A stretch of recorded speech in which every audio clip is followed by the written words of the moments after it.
When I was in high school, I always wanted to make a change in my society. I always wanted to make a difference. You see, my problem was that I followed the conventional theory that if I wanted to achieve something great, I would have to take massive steps and these huge leaps forward. But I later found out that year that it was actually the reverse. In my senior year in high school, one day I was driving home, and I saw something very uncommon, very unusual outside my window. It was one of my friends. He was walking home from school, picking up litter. So I stopped my car. I rolled down my window and I asked him, what are you doing? Why are you picking up trash? I was judging him. And he told me he walks down this route every single day, and there's always garbage there. He just thought he would just pick it up. I said, wow, that's awesome, but what sparked you? What motivated you to commit to that action? And he explained to me that he had a teacher who taught him this theory, that if you commit to a small, consistent action, it will lead to a massive global change. And he applied that to picking up trash. And I said, you know what, that's good for you, man. I hope one day this could lead to a massive movement. Keep doing what you're doing. And I went home having no intention of helping him. My only problem was that I couldn't get this idea out of my head. It was too truthful. So I did some research on it. Matter of fact, I researched figures in history who made massive changes in the world. The big names that we all know, Malcolm X, Martin Luther King, Mother Teresa, Gandhi, all very different. Different time eras, different time periods, different interests, goals, desires, but one common characteristic, embedded amongst them all. And that was they took small, consistent actions towards the attainment of their dreams, towards the attainment of their goals. And I've always had an interest for the environment.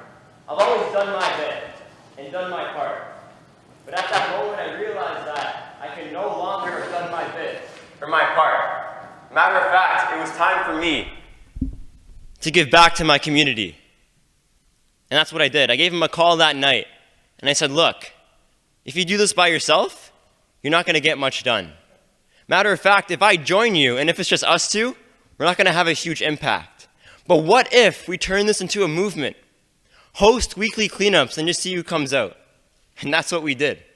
We went to the beach with two of our buddies, not knowing where this would lead. Matter of fact, our first encounter, this gentleman came up to us and asked us what crime we had committed. As if this was some sort of punishment.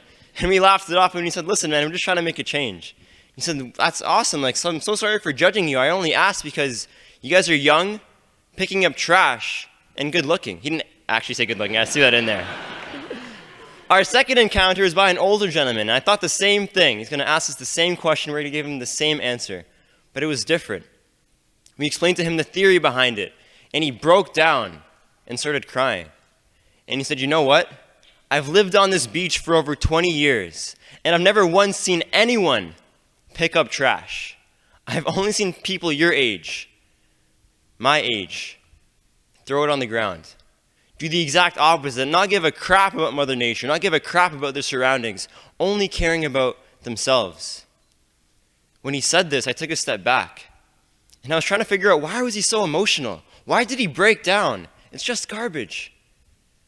And I started thinking, maybe it's more than just the trash. Maybe at face value, the problem is the trash. But if you go to the root of the issue, it's much more than that. Rather, it's the mentality. It's the mentality of individuals of our society, thinking that one small action is too insignificant in the grand scheme of things. Oh, what's one plastic bottle? What's one coffee cup? What's one cigarette butt? No one's going to see it. It's not going to have a huge impact. But we all have that mentality. Oh, but on Earth Day we give back. On Earth Day in our offices, we turn the lights off for 20 minutes. Or I see the kids at my local elementary school go pick up trash. On Earth Day, we give back and we pay it forward for all of our mistakes. And I'm a big sports guy, and I love this analogy. My favorite basketball player, his name's Kobe Bryant. And if Kobe Bryant only trained, only worked out, only practiced for one day of the year, for one day of the 365, he wouldn't be one of the best. Matter of fact, he'd probably be one of the worst. If we only take care of our environment for one day of the year, we would not be able to thrive and survive. That day, my co-founder and myself made a decision that we were going to meet up to clean up, for 1 hour once a week, no matter who came out, no matter what our peers said. We were going to do it because we entrusted that this theory would work. And that's what we did. It started on July 1st of 2017. And in a little over a year, we filled over 750 bags of litter in my local town alone, and have expanded this initiative to 3 cities in the province of Ontario, all by committing to a small, consistent action. And we pick up trash to raise awareness, because picking up trash is not the solution. Because if someone can throw it on the ground again, then my team has to go pick it back up. The solution, rather, is just an overall reduction. An overall reduction in single-use plastics. That is the solution, but we raise awareness about it. We raise awareness about one particular theory, and it sounds a little wordy. It is that the vitality of humanity is a reflection of the condition of the environment. I use big words so adults think that I'm actually smart. But breaking that down, I'm going to ask you one simple question. What are the 3 resources that we need to live? What are they? Without them, we're not going to thrive. What are they? Shout them out. Water? Air. Food. Yes, we got water, food, and Wi-Fi. No, I'm kidding. We have water, food, and oxygen. You see, what the waters that we continue to pollute with chemicals, with litter, become the same waters that we have to drink. And the fish swimming in it, eating these microplastics, become the food that we have to eat. The soil we pollute with pesticides, chemicals, grows the vegetables that we eat. And the air, you know where I'm going with this. In turn, whatever we put out, we then consume and what we breathe in. See, it's very simple. It's a very simple theory that we speak about. And I know some of you may be thinking, oh, I've heard this before. Oh, I know. The I know mentality. I know what's going on. I go home every night. I see it on Facebook. The plastic bags floating through the seas of Malaysia or Bali. I know what's happening out east. But there's nothing I can do about it. Because I live here. But what if I told you that this problem doesn't only exist out east? Doesn't only exist in Canada, doesn't only exist in Ontario, but exists in this very city alone.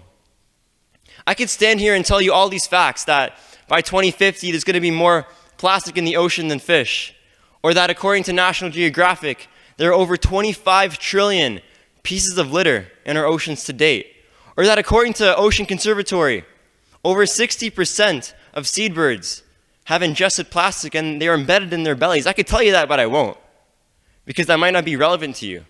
But what I am going to talk about is the 3 products that we always pick up from our cleanups. Every single time, undoubtedly, no matter where we're cleaning up. And number 1, the first product is always spoken by every environmentalist at every conference, at every school, at every workshop. As you can tell, I like saying the word every in every single sentence. And it is the plastic water bottle. And what frightens me about the plastic water bottle is that we're still talking about it. Because we found a solution to this problem.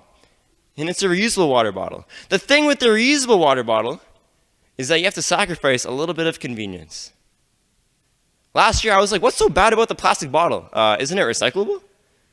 That's what I thought. But again, that's not the solution. Because you can only recycle something so many times. But if you have another option where you can reuse it, why not use it?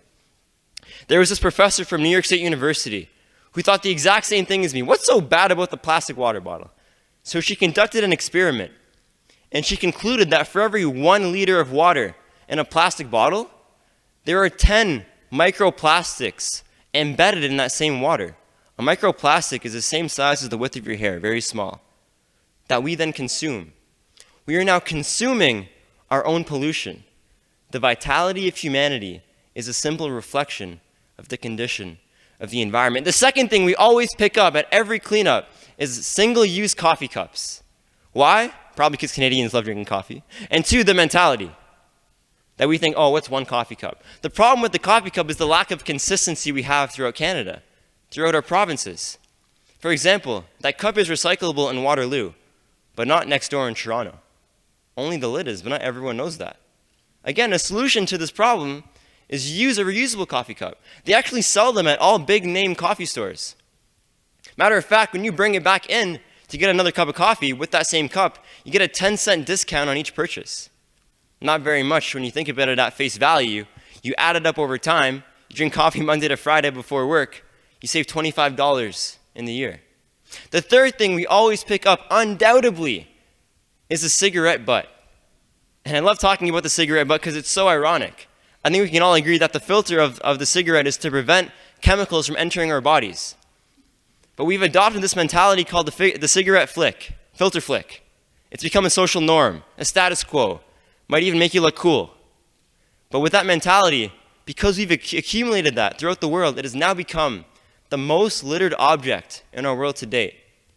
Matter of fact, we held a cleanup in downtown Toronto last month.